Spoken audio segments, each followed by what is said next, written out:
Bueno, arrancamos con la definición de ley de composición interna, ¿sí? Cuando uno define una ley de composición interna, lo que está definiendo es una función, ¿sí? Una función que toma pares ordenados, ¿sí? Sobre un conjunto, llamémosle un conjunto A, entonces efectuamos el producto cartesiano de A por A, y tomamos dos elementos de A y los transformamos en otro elemento de A. Entonces decimos que una ley de composición interna es una función que va del producto cartesiano de A por A, o bueno, llámese como se llame el conjunto, a el mismo conjunto, ¿sí? Generalmente se usa el asterisco para designar a una composición. También se suele utilizar el circulito, el de composición de funciones, o algún símbolo que indique una operación binaria. Binaria porque vamos a tomar pares de elementos de un determinado conjunto. Entonces, si yo tengo un conjunto A y definimos una función asterisco que va de A cuadrado en A, definir esta función o ley de composición interna es lo mismo que decir, si yo tomo un elemento que está en el conjunto y tomo otro elemento que también está en ese conjunto, resulta que si yo opero esos dos elementos bajo la ley asterisco, supongamos, esta operación también tiene que estar en el conjunto. Eso es una ley de composición interna, también conocida como ley de cerradura, ¿sí? Esta ley de composición interna cumple con propiedades que ya las hemos estudiado, ¿no? Que son la propiedad asociativa, la propiedad conmutativa, la propiedad de existencia del neutro, el neutro de la ley, ojo con eso, el neutro de la ley significa, nosotros hemos estudiado en los conjuntos numéricos el neutro de la suma, el neutro del producto. Bueno, la suma y el producto podrían ser leyes de composición interna, ¿sí? Pero hay leyes que se definen de otra manera. Entonces, la existencia del neutro, por definición de neutro, es un elemento que está en el conjunto, que operado con otro elemento del conjunto me devuelve el mismo elemento, ¿sí? Las operaciones que vamos a hacer en las leyes de composición izquierda, van a ver que en algunos casos vamos a insistir con operar a izquierda y operar a derecha, ¿sí? Salvo que se pruebe previamente que la ley cumple con la propiedad conmutativa, entonces no es necesario probar la composición a izquierda y a derecha. A izquierda y a derecha me refiero a que yo puedo, esperen que se me fue el menú, acá. A izquierda y a derecha significa que yo puedo operar, por ejemplo, a A con B, A operado con B, A está a la izquierda de B, o puedo operar B operado con A, y la operación A está operado a derecha de B. A eso me refiero con izquierda y derecha, ¿sí? Cuando nosotros hablamos de neutro operado de izquierda a derecha. ¿Qué significa esto? Al neutro lo vamos a simbolizar con la letra E, ¿sí? El elemento E pertenece al conjunto donde estamos estableciendo la ley, ¿sí? ¿Qué función cumple? Que el neutro operado con un elemento del conjunto, el neutro a la izquierda, o el neutro operado a la derecha de un elemento del conjunto, me tiene que dar el mismo elemento del conjunto. Es decir, si yo quiero demostrar, por ejemplo, que la ley tiene un neutro, tengo que demostrar que es neutro a izquierda y que es neutro a derecha.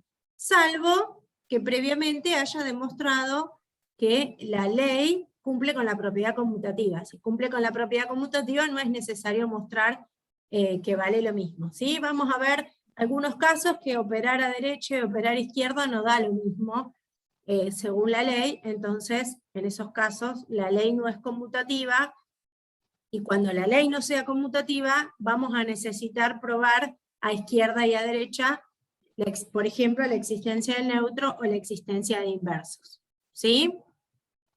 Todo esto que yo estoy diciendo acá está en el video y está en la teoría, así que medio como que estoy pasando por arribita. Bueno, si la ley tiene neutro, ese neutro va a ser único, es decir, que todas las leyes de composiciones internas, si tienen neutro, si existe el neutro, existe y es uno solo para todo el conjunto, y las leyes de composición interna que tienen neutro pueden tener inverso, ¿sí? Es decir, el elemento neutro es un solo elemento para todo el conjunto, en cambio la existencia de inversos es para cada elemento del conjunto. Solo si la ley tiene neutro. ¿Por qué? Porque si los elementos del conjunto tienen inverso, cada elemento del conjunto operado con su inverso me tiene que devolver el neutro. Si la ley no tiene neutro, no tiene sentido la definición de inverso. ¿Sí? Así que si la ley tiene neutro, existe y es uno solo, y si los elementos del conjunto tienen inverso, cada elemento tiene un inverso y ese inverso también es único. Bien, acá tenemos un ejemplo de un conjunto A formado por 3 elementos y la operación suma, ¿sí? Que define una ley de composición, que no sabemos si es ley de composición interna o no, porque la consigna me dice determinar si el conjunto A bajo la ley o la operación suma es una ley de composición interna. Para que sea una ley de composición interna, yo tengo que agarrar todos los elementos de A y componerlos, operarlos con esta operación, que en este caso es la suma, y el resultado me debe devolver un elemento de A. Si eso se cumple, esa es la definición de ley de composición interna. Acuérdense que dijimos que una ley, esperen que con el lapicito no puedo, que una ley de composición interna, en este caso el asterisco sería la suma, ¿no? La ley sería la suma. Es una función que toma elementos de A por A o de A cuadrado y los transforma en un elemento de A. Es decir, yo tengo que tomar un par de elementos del conjunto A, operarlos con asterisco, que en este caso es la suma, y me tiene que devolver otro elemento de A. ¿Sí?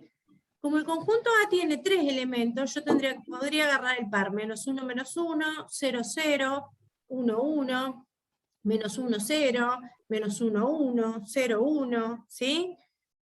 Para no agarrar los pares sueltitos y sumarlos, lo que hice, para hacerlo de modo más cómodo, fue ubicarlos en una tabla, dado que como el conjunto tenía poquitos elementos, ubiqué en una tabla los 3 elementos del conjunto A, menos 1, 0 y 1, sumados con menos 1, 0 y 1. Yo tengo que tomar pares de acá, ¿no? De este conjunto A. Entonces ya cuando tomo el par menos 1, le aplico la ley o la suma, me da menos 2, y menos 2 no pertenece al conjunto A.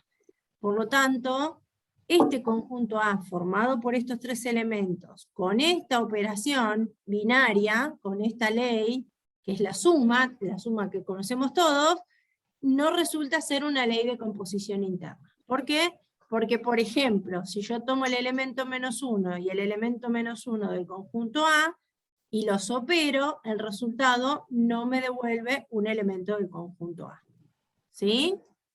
Acuérdense lo que dijimos cuando definimos la función ley de composición interna. Dijimos, yo tengo que tomar un elemento A que pertenece al conjunto, y tengo que tomar un elemento B que pertenece al conjunto. Si esto fuera verdadero, se tiene que cumplir que cuando opero A con B, me dé un elemento del conjunto. Entonces, tomo el menos 1 que pertenece al conjunto A, y tomo el menos 1 que pertenece al conjunto A. Esto es verdadero, ¿sí? Menos 1 pertenece a A y menos 1 pertenece a A. Ahora, esto implica que menos 1 más menos 1 pertenezca a A, es decir, menos 2 pertenece a A. No, no hay implicación. Por lo tanto, no se cumple la definición de ley de composición interna. Ya encontré un contraejemplo, ¿sí? Encontré un contraejemplo. Tomé un elemento de A, tomé otro elemento de A, le apliqué la ley de composición, que en este caso la ley es la suma estándar, y me dio que el resultado no pertenece al conjunto A. Por lo tanto, esta dupla, ¿sí?, no constituye una ley de composición interna. ¿Se entiende cómo funciona? Viene a ser como la cerradura, en este caso sería el conjunto A no es cerrado para la suma. ¿Sí? Es lo mismo, decir que no es una ley de composición interna sería lo mismo que decir el conjunto A con estos tres elementos no es cerrado para la suma. ¿Por qué? Porque si sumo elementos de A, no necesariamente me va a devolver un elemento de A. Contraejemplo, si sumo el -1 con el -1, me da el -2 que no está en el conjunto A. ¿Sí? En cambio, si tomo el mismo conjunto y cambio la ley, en vez de ahora ser la suma es el producto, ¿sí? Si en lugar de ser la suma es el producto, o sea, voy a operar a -1, a 0 y a 1, con -1, 0 y 1, pero en lugar de suma, ahora cambio suma por producto. Nuevamente los ubiqué en una tabla. ¿Qué pasa si los ubico en una tabla? Y al operar el -1 con el -1, el producto me da 1 y 1 pertenece al conjunto. -1 con 0 me da 0 y 0 pertenece al conjunto. Y -1 por 1 me da -1 y -1 pertenece al conjunto. Todos los demás casos serán variaciones. En todos los casos, todas las operaciones me devuelven un elemento del conjunto. Por lo tanto, podemos decir que el conjunto A es cerrado para el producto, o podemos decir que la dupla A multiplicación es una ley de composición interna. ¿Sí? ¿Vamos bien o voy muy rápido? No, está bien. Yo tengo una duda. O sea, lo que Sí, define que sea composición interna, sí. en este caso, ¿es esa cerradura o tiene que verificar además las propiedades que vimos recién? No, la cerradura y la ley de composición interna son sinónimos. Es lo mismo. Es lo Ah, mismo. Decir que el conjunto A es cerrado para el producto, o decir que el conjunto A con la ley o la operación producto es una ley de composición interna, es exactamente lo mismo. está bien. Y las propiedades no lo definen si es composición o no, sino que No, son características. exactamente. Hay Ah, leyes está de bien. composición internas que cumplen con determinadas características y hay leyes de composición interna que no las cumplen, depende cómo esté definida, ¿sí? Está Lo que bien. vamos a hacer más adelante es tomar leyes de composición interna y analizar qué propiedades cumplen. Y según las propiedades que cumpla, vamos a clasificar a esas estructuras con un nombre, ¿sí? Por ejemplo, si la ley de composición interna es asociativa, vamos a decir que la estructura o una ley de composición interna asociativa se va a llamar monoide. Después vamos a ver que las leyes de composición interna, que además de ser asociativas, tienen elemento neutro, tienen elemento inverso y cumplen con la propiedad conmutativa, vamos a decir que son grupos abelianos, ¿sí? O sea, una ley de composición interna es un conjunto y una operación. Si yo quiero analizar si ese conjunto y esa operación tiene que ser una operación binaria, es decir, tomo dos elementos del conjunto, los opero bajo una determinada ley, y me tiene que devolver un elemento del conjunto para confirmar que es ley de composición interna, o que es cerrado el conjunto para esa operación. ¿Sí? Las propiedades van por otro carril, digamos, ¿no? Es como decir, bueno, yo tomo el conjunto de los números reales y voy a aprender cómo se suman. Y ya sé que la suma de números reales me da un número real. Listo. Genial. Bueno, ¿qué propiedades puedo enunciar de ese conjunto para esa operación? Bueno, puedo ver si para esa operación es asociativa, si es conmutativa, si tiene elemento neutro, si tiene elemento inverso, ¿sí? Pero no deja de ser un conjunto cerrado porque no cumpla con las otras operaciones, con las propiedades, ¿sí? ¿Se entiende? O sea, que sea cerrado una cosa y que cumpla con las propiedades, bueno, va por otro carril eso, digamos. ¿Está? Nosotros vamos a apuntar a estudiar leyes de composición interna que cumplan con determinadas condiciones, para clasificarlas y ponerles un nombre a esas estructuras. Y después vamos a dedicarnos a estudiar otras cosas de esas estructuras, si nos da el tiempo. ¿Sí?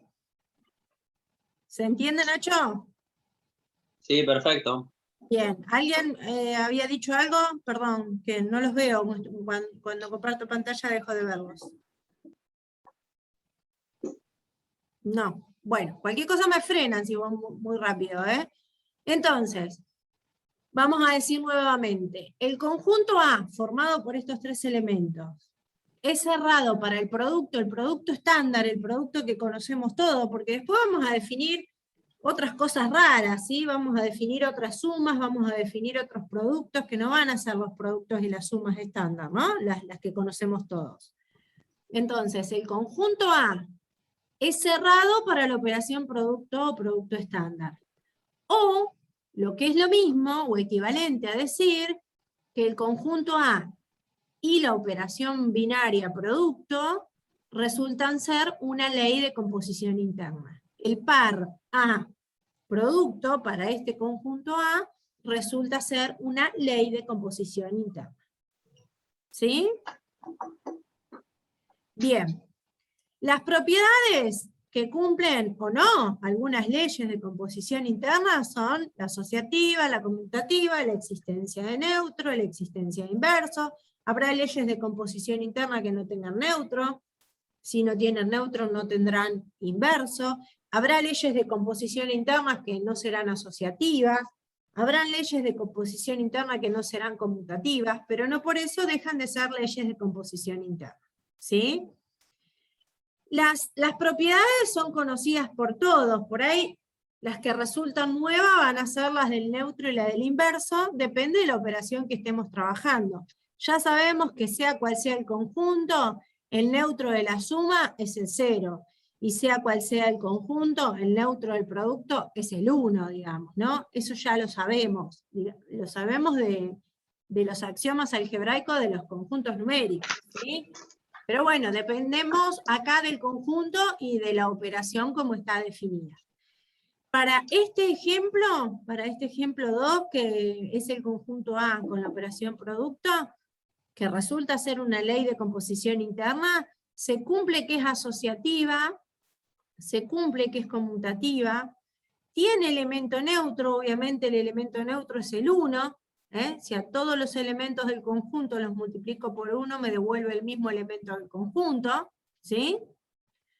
Y cada elemento tiene su inverso, menos el 0, porque sabemos que el 0 es el único número real que no tiene inverso, ¿sí? Así que el inverso del 1, acá, del 1. El inverso del 1, ¿quién será? Y será otro número que operado con el 1 me dé el neutro del conjunto. El neutro del conjunto dijimos que era, esperen que se me va el lapicito. Con neutro vamos a usar la letra E, ¿sí? El neutro del conjunto es el 1, porque cualquier elemento que pertenece a operado con 1, o 1 operado con cualquier elemento del conjunto, me da el mismo elemento del conjunto. ¿Sí? 1 por menos 1 me da menos 1, el mismo elemento. 1 por 0 me da 0, el mismo elemento. 1 por 1 me da el mismo elemento, que es 1. ¿Sí? Ahora, ¿cada elemento tiene inverso? El inverso de menos 1. ¿Quién es? Tiene que ser un elemento del conjunto que operado con el menos 1 me dé el neutro. ¿Con quién tengo que operar al menos 1? ¿O por cuánto tengo que multiplicar al menos 1 para que me dé el neutro, que es 1? Menos 1. Bueno, el inverso de menos 1 es el mismo menos 1. ¿Por qué? Y porque menos 1 por menos 1 me da 1, que es el neutro. ¿Sí? El 0 no tiene inverso. ¿Está bien? Es el único número real que no tiene inverso. ¿Y el 1?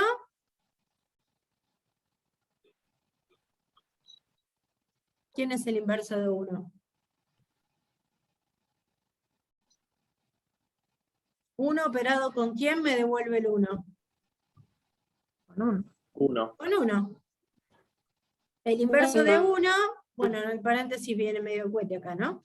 El inverso de 1 es el mismo 1. ¿Por qué? Y porque 1 operado con 1 me da 1, que es el neutro del conjunto. ¿Sí? El inverso de -1 es -1, está en el conjunto. El inverso de 1 es 1, está en el conjunto. El 0 no tiene inverso. Para esta operación no tiene inverso, ¿sí? Para esta operación no tiene inverso. El neutro del producto es el 1, si es una ley con neutro, los elementos pueden tener inverso, ¿sí? En este caso, todos los elementos del conjunto A, excepto el 0, tienen inverso. ¿Y quiénes son? Y bueno, el inverso de -1 es el mismo -1, y el inverso de 1 es el mismo 1.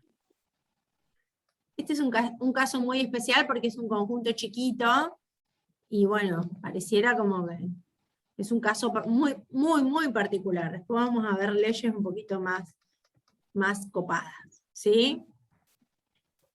Bueno, y la regularidad es nada más ni nada menos que la propiedad cancelativa, ¿sí? Para la operación. No sé si la pudieron ver, pero cuando hablamos de regularidad, también hablamos de regularidad a izquierda y a derecha, ¿sí? Y consiste en, si yo opero A con B y opero A con C, y estas operaciones son iguales, resulta que B es igual a C. Y lo mismo si opero al revés, ¿no? Esto sería regular a izquierda, es como que cancelé el elemento A, ¿sí? Y si el elemento está a la derecha, si opero B con A y opero C con A, es como que cancelo el A la derecha y también resulta que B es igual a C, ¿sí? Acá se dice que los elementos son regulares a izquierda y acá se dice que los elementos son regulares a derecha. Cuando son regulares a izquierda y a derecha, directamente decimos que son regulares, ¿sí?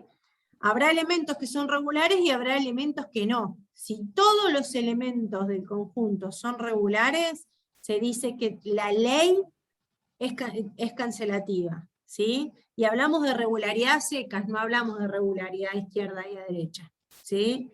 Lo mismo que el inverso. No hablamos del inverso a izquierda y a derecha. Si tiene inverso y decimos el inverso fulanito de tal. Por eso es aconsejable siempre que yo tenga que analizar una ley de composición, lo primero que tendría que analizar es la propiedad conmutativa, así me evito de andar analizando cosas dos veces, ¿no? Porque si la ley es conmutativa, analizar a izquierda y a derecha no tiene mucho sentido, porque ya se probó que es conmutativa. Entonces basta con analizar una sola. Ahora, si yo no probé previamente que la ley es conmutativa y quiero analizar la regularidad, tengo que analizar la regularidad a izquierda y la regularidad a derecha de todos los elementos del conjunto, ¿sí? Entonces, siempre conviene analizar primero si es conmutativa la ley, cosa de después cortar camino para analizar el resto de las propiedades. ¿Vamos bien hasta acá? Me frenan cualquier cosa, ¿eh? Fíjense qué interesante el ejemplo 4. Fíjense que en el ejemplo 4 no hay una ley conocida, ¿sí? No hay una ley clásica como la suma o el producto que es conocida por todos. En el ejemplo 4, el conjunto A es el plano de R2, ¿sí? Es el conjunto de pares ordenados. Y la operación asterisco dice que agarra dos pares ordenados y los convierte, obviamente, en un nuevo par ordenado de estas características, ¿sí? Así funciona esta ley. Yo tomo dos elementos de R2, los opero y me devuelve otro elemento de R2 con estas características, ¿sí? Parece como una multiplicación de vectores escalar, ¿no? Primero, lo que hace la ley es agarrar pares ordenados y los convierte en un nuevo par ordenado donde la primera componente es el producto de las primeras componentes. Y la segunda componente del par es el producto de las segundas componentes. Así funciona la ley. No tiene un nombre, suma, producto, no sé, cociente. Funciona así. Por ejemplo, si yo tomo el par ordenado 1, 5, que pertenece a R2, ¿no? Y lo quiero operar con el par ordenado -3, 0, que también pertenece a R2, ¿sí? ¿Cómo funciona esta ley de composición? y me va a devolver un nuevo par ordenado, obviamente porque si es ley de composición interna, tomo elementos de R2, los opero, me tiene que devolver un elemento de R2, ¿sí? Ahora, ¿cómo dice la ley que funciona? Según esta ley de composición interna, me tiene que devolver esto, es decir, 1 por menos 3, y 5 por 0, 0. Entonces yo tomo el par 1, 5 y el par menos 3, 0 y los opero, me devuelve el par menos 3, 0. ¿Sí? Si yo tomo, por ejemplo, el par 2, 2 y lo opero con el par menos 4, 3. Este pertenece a R2, este pertenece a R2. ¿Qué me va a devolver esta operación asterisco? Y 2 por menos 4, menos 8, y 2 por 3, 6. Me devuelve otro elemento de R2. ¿Sí? Que se construye haciendo estas cuentitas. ¿Por qué se hacen esas cuentitas? Bueno, así está definida esta ley. Se definió así. Es un ejemplo. ¿Está? Ahora, ¿es una ley de composición interna? Lógicamente, porque yo estoy tomando pares ordenados, los estoy operando y me devuelve un par ordenado. Entonces, es ley de composición interna. En este caso, la dupla R2 asterisco es ley de composición interna. ¿Cómo puedo asegurar esto? Porque por definición tomo elementos de R2, los opero y me devuelve un elemento de R2. ¿Sí? Esta operación asterisco representa una operación entre elementos del conjunto. Y el resultado vuelve a ser un elemento del conjunto. ¿Está? Igual ya me lo está diciendo el enunciado, ¿no? Se define la siguiente ley de composición interna, pero si yo tuviera que probarlo, digo, estoy tomando elementos de R2, los opero y me devuelve un elemento de R2. ¿Sí? ¿Ustedes ya vieron producto a punto o producto escalar en geometría?